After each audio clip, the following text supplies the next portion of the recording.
And we're back. Hello and welcome to the Hypertrophy Odyssey, chapter 45, I believe. Yes, it should be 45. Today it is the Quadzilla workout. I was going to name today Quadzilla, but I didn't. This will be something that will keep getting kicked down. Just keep getting kicked down until I figure out when I'm gonna do it. Eventually it will be called one. But today it is lower body. I'm doing squats today. Hip feels better. Yesterday was a little tight. I'm feeling good today right now. Knees a little funky, but we'll see. Gonna go up in weight, but go down in sets. Gonna see how it all feels, you know, do a few warm-ups, you know, get really into it. I'm looking forward to that. Besides that, pretty good, feeling good. Didn't go to the gym yesterday because I got busy in the morning, and then just by the time it was time to go, just got busy. So no, it didn't end up going, unfortunately. But today, I'm not gonna do anything that I would have done on Monday because that'd be kind of like pushing it extra on today, and I got stuff to do after this. I gotta go visit the land of Kirkland afterwards, so I want to go do that. But today I wanted to talk to you about something that I was thinking about last night while prepping ideas for another video that I'm going to make. But I think today's topic is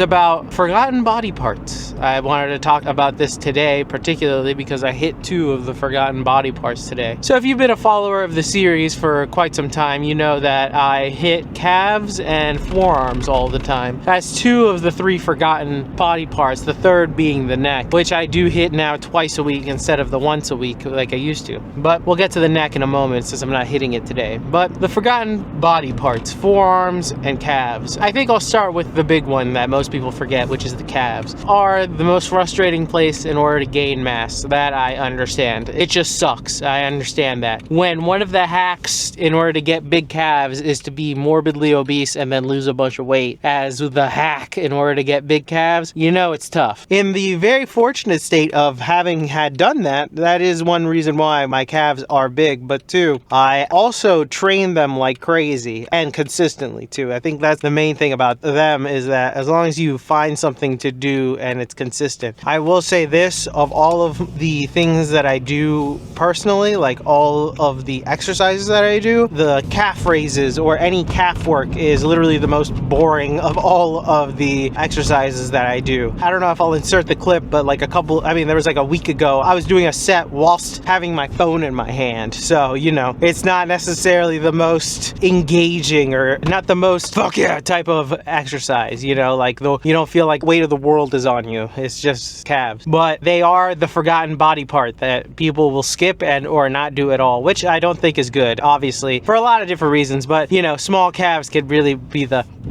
you know, it could be the difference between you wearing pants, shorts, or posing trunks or something like that. I personally don't love doing them. I like doing them. I would say if you ever get consistent with it, make it consistent with something else, which is why I always do it with the second forgotten muscle group, which is the forearms, which, unless you're an arm wrestler who lives and dies by the forearm, basically, because their entire career is based on their forearm, their bicep, and their elbow, really. That's their niche, but still, there are a lot of people out there who do not train their forearms at all, which, not good. They leave their forearm training up to like deadlifts and or like heavy pulls as their only forearm work, which can work up to a certain point, but then it's going to be the limiting factor relatively quickly if they don't work on it directly. That's why I bought the wrist roller thing. You don't have to buy one of those. You can make your own, actually. I've never tried to, but maybe I'll make that a video because I actually do have like a random metal bar that I could probably transform into a wrist roller. But like the one that I bought was a Bell's a Steel one, and it was $40 and it was great. So good purchase. Would recommend something like that, just a forearm roller, because you're gonna need to get some forearm strength eventually. And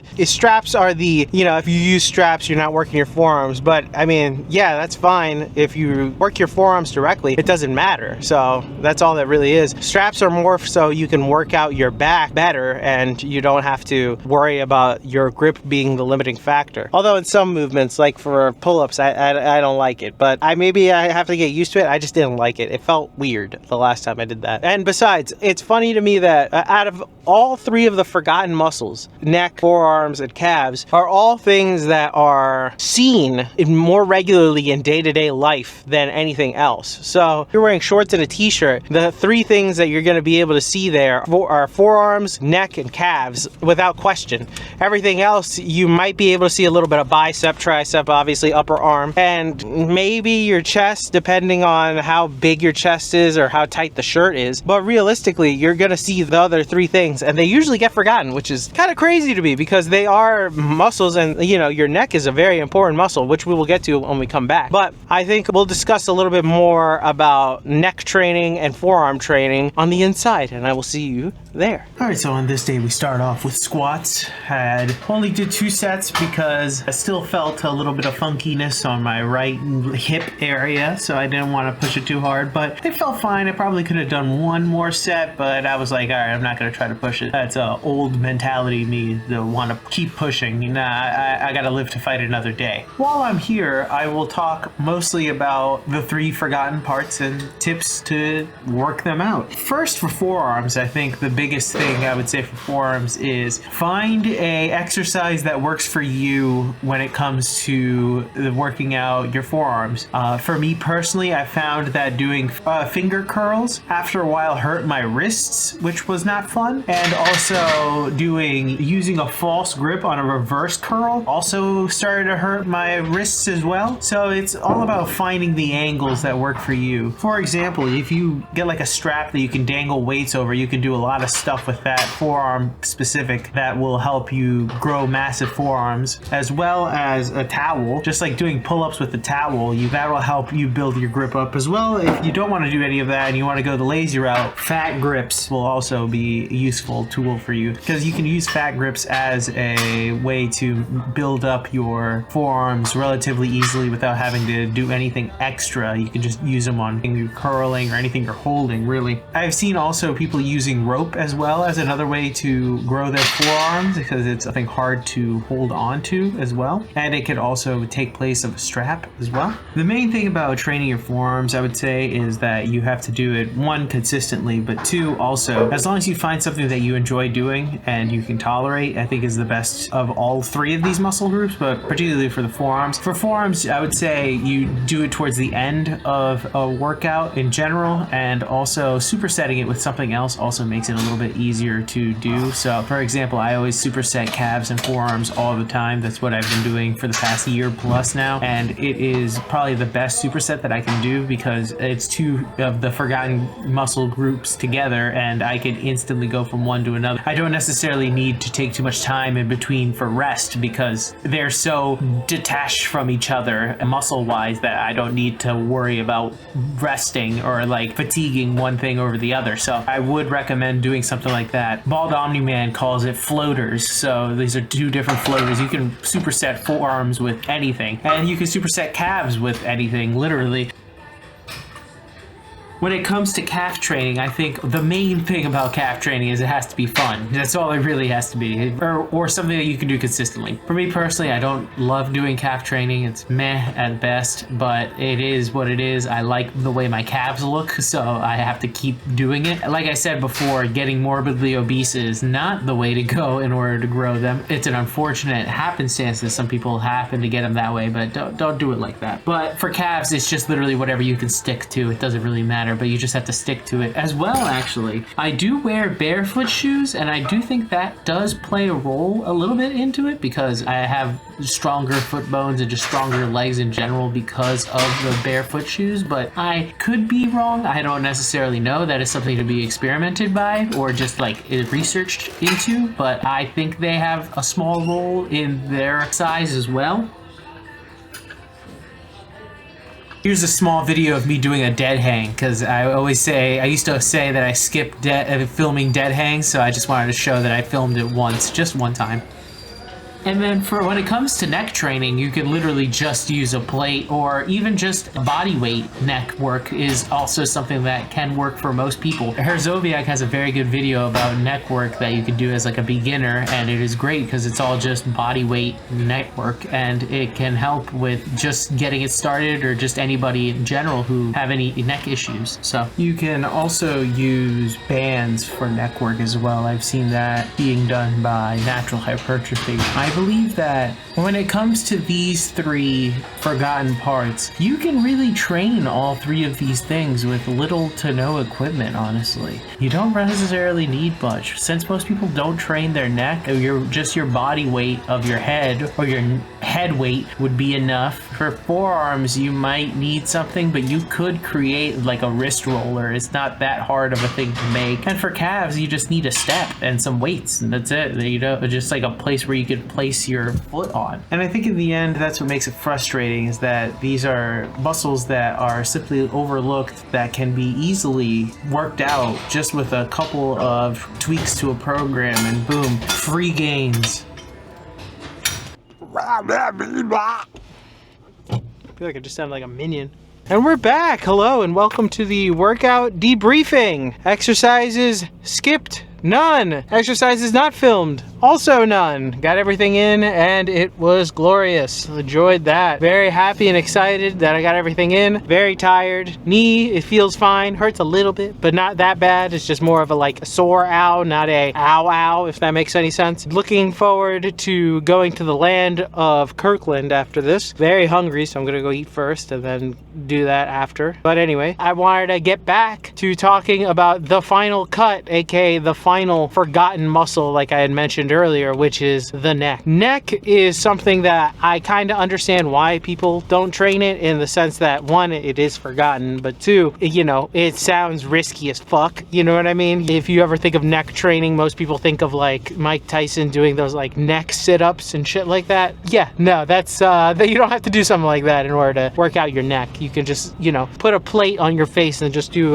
neck curls, and then you do it on your back, the back of your head too, and do neck extensions. But I have found that doing neck work has made it so I don't have any more neck like issues. Like I don't have like a kink anywhere back here, or like, you know, my jaw, like my front of my neck doesn't hurt after a while of like looking at something. I also found that it made making my neck stronger has made it so doing tasks on like while like staring at a computer screen have been a lot easier and less straining on me, way more than just not training it at all. It is one of the most underdeveloped muscles that people can just easily develop if they just take a plate and just learn how to do it, and do it properly as well. Obviously, you know, you don't want to do anything improperly, especially when it comes to your neck. But I think that most people would benefit, even regular people, like non-gym goers would benefit from some neck work, because I feel like all the time I hear people having neck issues, and I'm like, you just build it up a little bit and then there you go. You know, it take care of a lot of issues when it comes to those like small pains in the neck, literally, and also like holding your head, because a lot of people end up staying in certain positions, such as like this one when they're looking at their phone, or like this when they're, you know,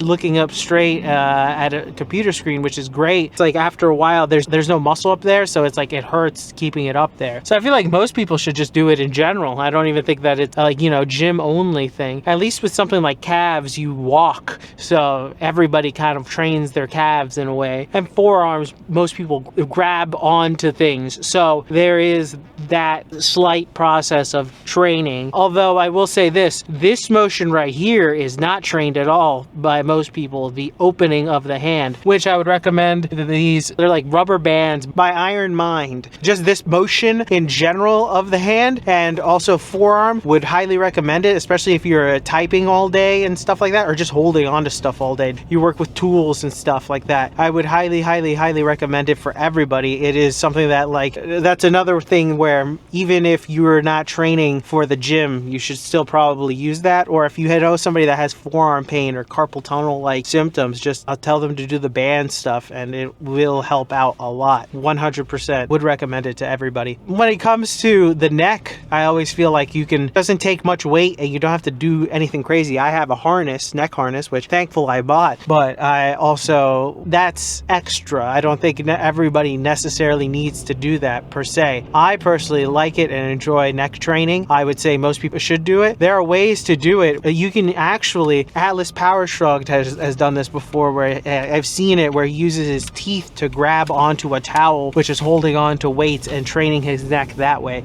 I might put the image of that here. And another reason why to train your neck might save your life one day. You never know where or when you might get into an accident or an injury might happen, and all of a sudden your neck might save you, literally. literally. If I remember to put it in here, or if I can find it easily, I'm going to put the story that Raven, the old WCW/ECW wrestler, a story about how he knew a guy who broke his neck, and it'll be here. You know, me and the Pitbulls used to hang out all the time in Philly, and so his neck was bothering him all weekend. So we hung out all weekend, and his neck's killing him, man. I go, I'll take you to my chiropractor on Monday. So I take him to my chiropractor on Monday, and my chiropractor goes, you know, he goes, I never do this, but normally I would just adjust you, but I think you should get an x-ray. Thank God he said that. Yeah, because he would have paralyzed him. And so Pitbull goes, man, this sucks. So we leave Jersey, go back to Philly, he goes to the hospital, you know, because he doesn't have insurance, typical thing in wrestling. Goes to the hospital where they have to take you, you know, so they have to get seen. And so they x-ray him, and they go, how'd you get in here? He goes, I walked. They go, don't move, don't move. It turned out he's broke it on both sides, and he was putting a halo. And when they put the halo on him, they wouldn't give him any pain meds, and they had to be fully conscious and cognizant, so they knew how tight they were screwing him in his head. Yeah, it's fine. And then you imagine trying to sleep with that thing for 6 months. Horrifying. And they said the only reason that he isn't paralyzed is because his neck was so muscular. That it kept everything in place. Yeah, it held everything in place. Jesus. He walked around all weekend. So in that crazy story, I think like that's one of the multiple stories I've heard where having a bigger neck has actually saved a person's life, because basically because of their neck muscles being so big, they are saved from paralysis, basically, because it just makes it so they don't save their spine, basically. So do not skimp on the neck. Your neck could save your life one day. You don't even know it yet. So I would highly recommend it to everybody. Do not forget the big three. They are important muscles. They are the ones that you kind of use every day, but you don't even realize it. All right, so definitely train them. They are worth training. For some people, it's free gains who've never even touched them before, you know. So I would highly recommend going all out and trying to train these things, because they're also non-fatiguing. Like training your neck is not going to interfere with 99% of lifts. Training your forearms are actually, if you done correctly, not going to interfere with any of your lifts as well. Training calves is not going to interfere with your other lifts as well. Like none of these will interfere with other things. Like, I can't train my chest because my calves hurt. Man, my forearms are done, dude. I can't do these preacher curls. There are certain things that they just don't cross over. Not at all, all right? Maybe with forearms, but as long as you're not stupid with forearms, you can just do it at the end of anything, and boom, there you go. There's your forearm work, you know? Or if you use straps on your previous work and then do forearm work, and then maybe use straps afterwards, it doesn't even matter. So who knows? It all just depends. But tell me what you think in the comments below. Any thoughts, ideas, questions, answers? I don't know. I just want to talk about these 3 forgotten muscle groups. Now, thinking about it, there is a 4th muscle group that is in the quote forgotten realm, but it's not forgotten. It's probably the key to all of fitness, basically. But that is for a different episode, for a different day, because that one we can talk about later, because that's a whole episode dedicated to just that one group. But I don't want to get into that today. With that being said, thank you very much for watching. I appreciate it. I will see you on the next one. Peace.